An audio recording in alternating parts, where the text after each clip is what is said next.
So The Long Walk is yet another Stephen King film adaptation, and it is based on his 1979 novel of the same name, and it tells the story of a group of teenage boys competing in an annual contest known as the Long Walk, in which they must maintain a certain walking speed until only one of them remains. So if you don't know the full details of the premise, if you don't want to know the full details of the premise, if you want to watch this movie, if you want to go into it blind, then I guess skip 20 seconds into this video. I'll just briefly explain the premise. So the Long Walk, it's basically an annual contest in this alternate world in the US where 50 participants compete in this long walk where they have to constantly walk at a speed of 3 miles per hour, and if they go below 3 miles per hour, if they give up, if they stop, if they get tired, they bite the bullet, they die. So yeah, this movie is devastating. It is heavy. It is very heavy, man. It does not hold back from showing the violence, from the sound design to the brutal imagery to the intensity. It just constantly puts you in a state of unease, and at certain points, at certain scenes, it gets pretty disturbing. Where I'm just sitting there speechless and feeling sad, and that stood out to me. I really like that. I love that they didn't hold back. I love that they were willing to approach the movie in that way, because the situation isn't exactly comfortable. These characters, they aren't exactly living the life in this movie, you know what I mean? So yeah, and what I also loved about the movie is how in the beginning it starts off pretty light. You know, these characters make jokes. You know, they have banter and they start interacting with one another, and very quickly it just shows you how severe the situation really is. And I love that. I love that, especially if you went in blind and you knew nothing about the premise of this movie. It hits. It really does hit you very quickly, and it's a punch to the gut. This movie is an absolute punch to the gut, man. Um, what I also really loved about this movie is how well paced it is. Since the entire movie is just these actors walking. That's what this movie is. It's just these actors walking and having conversations, but you get so invested with their characters. And I think a big reason for that is the fantastic script.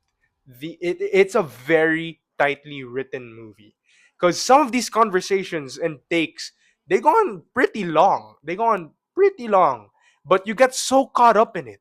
You get so caught up in the conversations. You get so engaged with their interactions with one another. You get so invested into their friendships that you can't help but root for these characters. And I think another big reason for that is the cast, are the actors themselves. This is an absolutely amazing cast. They all did amazing. Like Charlie Plummer, uh I thought he did great. Just pretty much every scene he's on, whenever he's on screen, I'm just constantly on the edge of my seat, because I'm always thinking like, something's about to happen. This guy's about to do something, man. Like what the hell are you planning? Um Cooper Hoffman, who of course we saw in Licorice Pizza and in Saturday Night, one of my favorite movies of 2024. I think this is his best performance yet. I loved him in this movie. I thought he did great, because he's pretty much the main character, and when his motivations are slowly, reaching the surface, they're slowly getting revealed. I loved his character shifts. I really did. I loved his little nuances. I thought he did amazing. He gave a great performance. The entire, and I see a bright future for him. I see a bright future for his career. In fact, I see a bright future for everyone's career in this movie, because they all did fantastic. But I think the standout for me is David Johnson, who of course we saw and gave another great performance in Alien Romulus, which is also another one of my favorite movies of 2024. I thought he did amazing in this movie. I thought he was a standout for me. Uh, the way he just sells the emotions, the way he interacts with Cooper Hoffman's character. They just sell it, man. This entire cast did great. They sell the emotions so well. They sell the relationships so well. I think they all have great chemistry, like I said, and that's good since the movie does hinge on it. The movie hinges on this cast's chemistry. It hinges on their performances because the movie wants you to root for these characters. The movie wants you to get invested into these characters each get before they get picked one by one before they die. So yeah, and it does just that. I thought it did such an amazing job. The script, the performances, it it stood out to me. I loved it. This the conversations, and during these conversations, they present certain moral dilemmas, some philosophical themes here and there, and I really appreciated that because it constantly got me thinking. Like, whoa, that's a good point, and I really love that. Francis Lawrence, who directed the all the other Hunger Games movies, also directed this movie. I didn't even know that until the credits rolled, and I just sat in the cinema like, directed by Francis Lawrence. Huh, you again. That kind of makes sense because, dystopian world. I thought he did a great job because I was also surprised that he directed this movie because with the Hunger Games movies and all these other previous movies, they were very PG. And like I said with this movie, with The Long Walk, they don't hold back with the violence. It's very much R rated. And I was surprised. I was like, really? Francis Lawrence? Because also, I think he's an underrated director. I actually really like his movies. I Am Legend, I really like that. Constantine, I think, is absolutely underrated. All the Hunger Games movies I've enjoyed, but I think my favorite Hunger Games movie is The Catching Fire. Even the latest one, The Ballad of the Songbirds and Snakes, I also really like. So yeah, back to the approach. Like I said, I was also surprised because yeah, this movie is very R-rated, and you can say, oh, Constantine was pretty violent. But the thing with Constantine is, the violence in that it's pretty much an action movie. The violence in that movie is very exaggerated, whereas in The Long Walk, they they pretty much approach the violence with a more realistic from a more realistic angle. I don't know what word am I looking for. Yeah, they very much present a more realistic look at violence, and like I said, it gets pretty disturbing. So yeah, I was surprised. I thought he did a great job.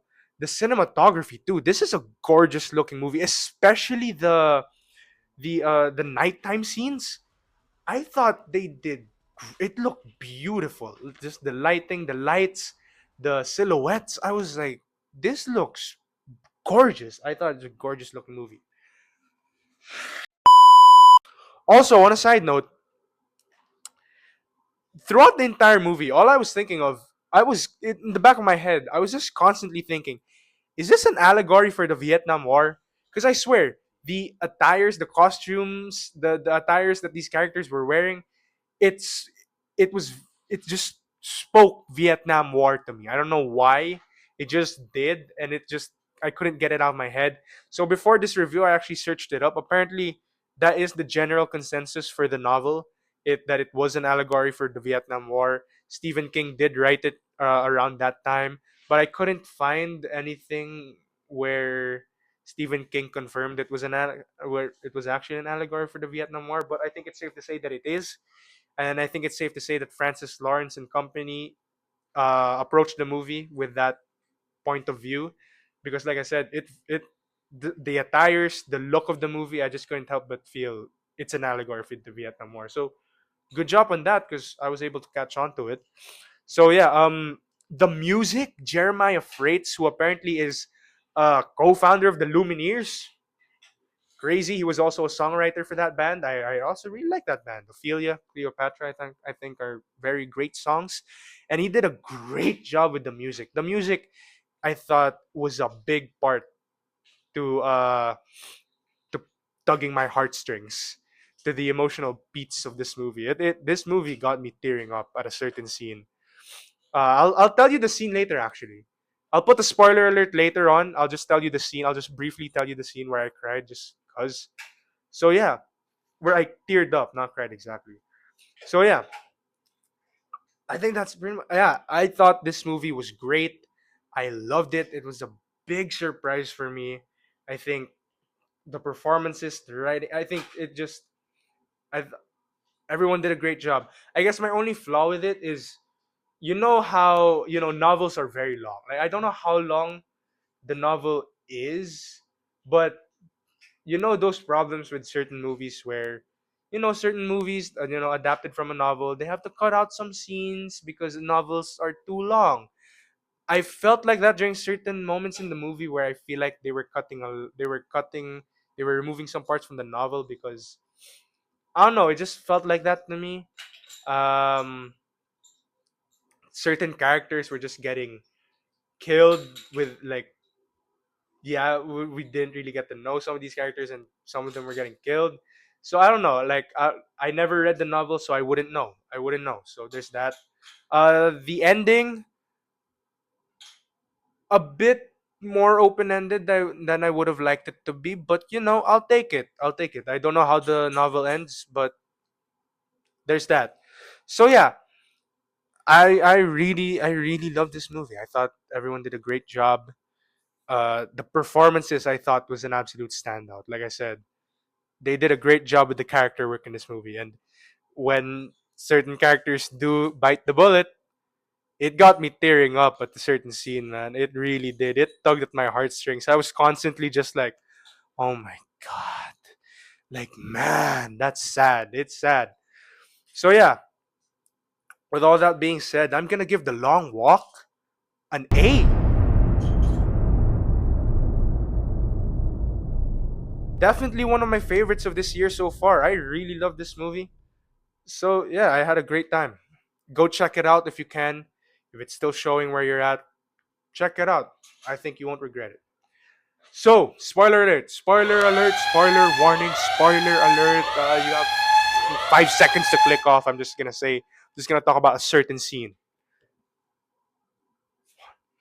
So the scene that made me tear up in this movie is when Art dies. Art Baker dies. His death scene. Yeah, that shit made me tear up. Like the music. Like I said, the music played a big part in it. It made me tear up. It got me like, oh my god, that's so sad. Like when he's hugging Ray and Pete, and he's just saying thank you for being my friends and promise me to do this, promise me to do that, and he's like, I'm going home, and the music hits, and it's just sad. That scene was just so sad, and it got me tearing up. And yeah, they did a great job. I love this movie. Go check it out. And don't forget to subscribe. Don't forget to like. Don't forget to support the channel. Please, please, please subscribe. Please support the channel. If you like this video, click the like button and subscribe. And please constantly watch our videos. Please, that's it. That is if you like the videos. But I hope you do. That would be nice because we need more views. We really do. We really do. We really do. Like, we do. Please give us more views. Please, please, please. So with that being said, I'll see y'all in the next one. Bye bye.